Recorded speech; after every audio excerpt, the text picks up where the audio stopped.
And when I walk back up this driveway, it also sticks around 70 to 80. When I go inside the house, it will even go higher.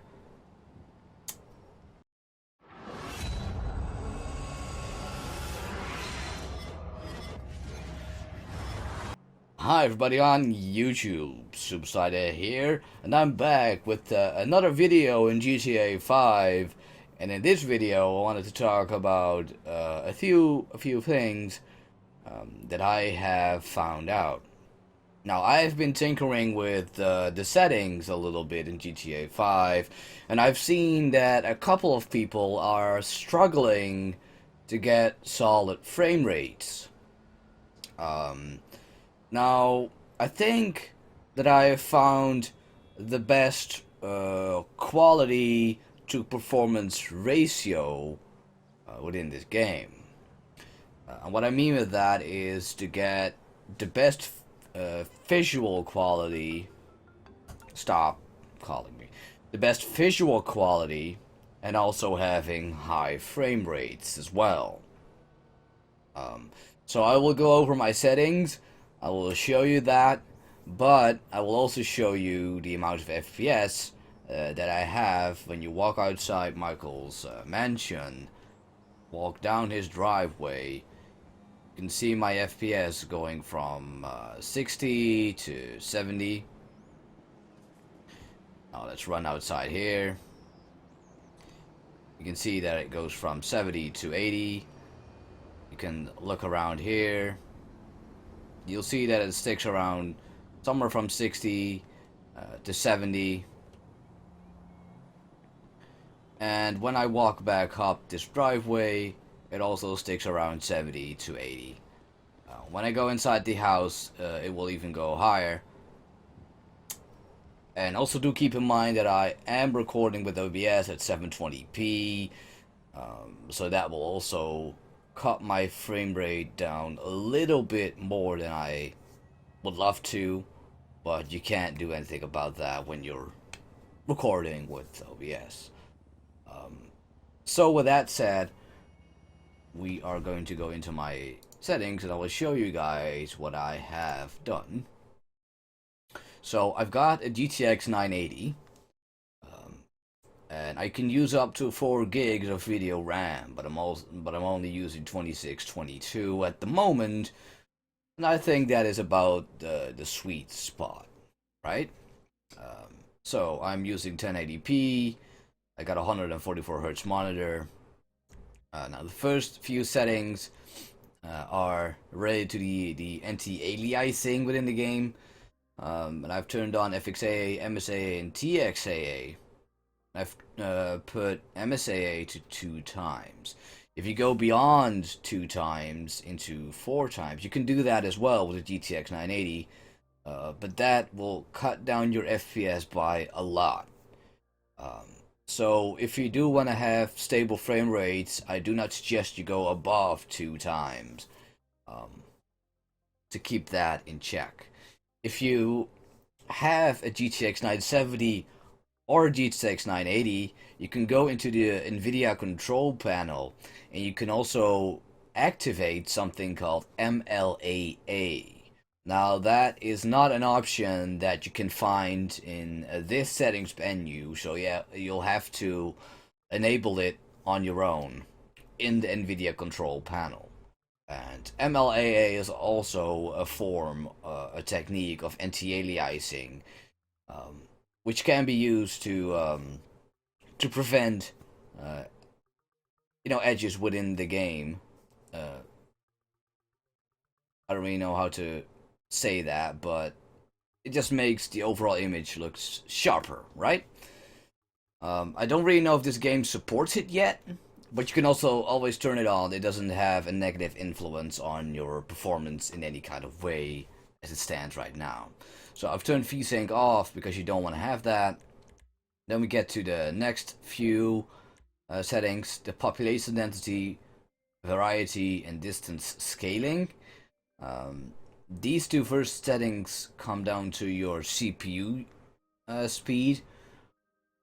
These are CPU dependent, so if you have a CPU that is not that fast, you might want to turn these two down and see what what if that changes anything for your performance.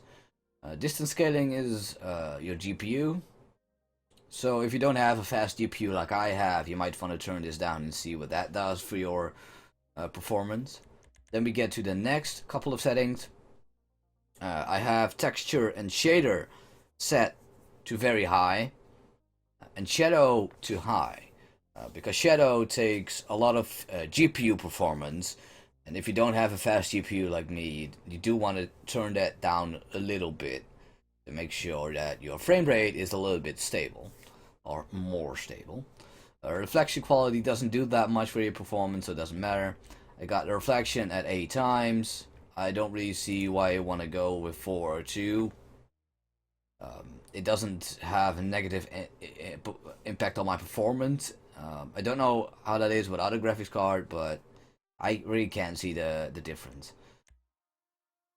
Then I have water, particles, and grass at very high. Now, if you don't have a high-end GPU like me, you might want to turn this back to high or normal, because it does have an impact on your performance. So you can turn this back to high and have a little bit more FPS. Then I have soft shadows to softest. That's good. That's good. There's nothing more to say about that. I have seen some people turn it to what you call it, this NVIDIA PC SS. But I don't really see a difference between what the game calls softest and what NVIDIA has. Only that it costs a little bit more megabytes, or a little bit less megabytes. So it doesn't really change the performance anyway. At least not in my opinion. I just set that to softest. I have the postfix to very high, because that is of the in-game depth of field. If you do not like depth of field, you can turn this back to high. This will also enable the depth of field as well. Or you can let it to very high and have depth of field effects if you want to. Anisotropic filtering, I have that set to 16x. I think that's good enough. Right, ambient occlusion high, tessellation high. You can go very high, but I do want to have a stable frame rate, and this is how to get a stable frame rate. So that is why I have it set to high. Then we get into the advanced graphics, and I have these 3 options turned on, and extended distance scaling about, well, 20%, I guess, maybe around. I think it's 20%. You can go higher, and it does make your GPU scale the environment a little bit further, but that also means that your GPU is rendering areas which you can't even see normally. So although it gives a nice effect, it also has a negative influence on your performance, which you might not really want, right? And because I've set shadows to high, I cannot change this option, because this option is then disabled. So if you put all these options together, you will get about 70 to 80 frames per second when you're standing in this driveway in front of Michael's house with a GTX 980. So with a GTX 970, you will get a little bit less frames, and with a 780, you will get a little bit less frames, I guess, and so forth, down and down and down. So you might want to change your options accordingly to also get 70 to 80 frames when you're in this driveway. But that's all up to you. And you also might want to turn on MLAA in the NVIDIA control panel if you have a 970 or 980. And do keep in mind that I'm recording with OBS, so that cuts down my FPS a little bit more, because OBS needs to render using the graphics card and etc. etc. So this does have a negative influence on my CPU performance. Although I do have an i7-3930k. It's a 6-core CPU running on 4 gigahertz. So do keep that in mind, that might be a little bit higher than usual people. It took me a long time to get a build like this, to get a computer like this. So yeah, right.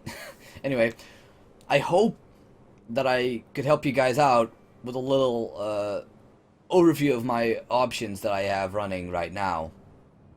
If I did, then I would appreciate a like, and also a comment down below if you have any better settings that I'm running right now. We can go into a little bit of discussion. I will read every comment. I'll also respond to every comment that there is. If you really enjoyed the video, then please subscribe. Like I said, also leave a like, and I will see